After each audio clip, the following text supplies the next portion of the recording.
Guys, ito na yung ating standard version 2 na Aerox Black Matte. So ito yung ating nabili.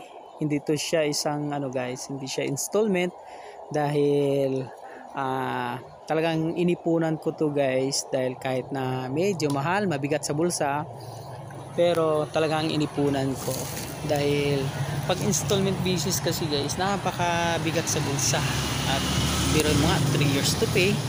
So iniisip ko lang din naman guys, kung magtatabi ka kahit 5K isang buwan, magtatabi hanggang sa umabot ng almost 100 plus, okay na, makakakuha ka ng motor na So ito na yung ko guys, na napusuan na Aerox.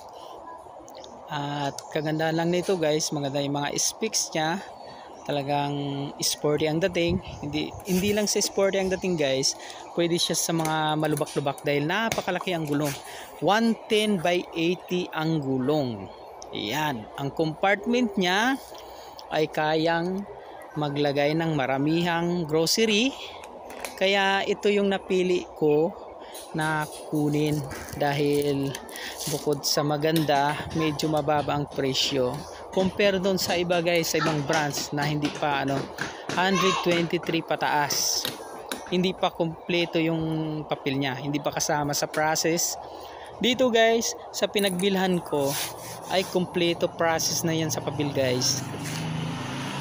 Sila na mismo maglalakad, mga almost 3 weeks andyan na sa iyo mga papel sa iyo na mapupunta. Kaya ayan, wala akong hassle na mag-antay, inantay ko lang mga 3 weeks ang papel niya, okay na okay. Kaya ayan, na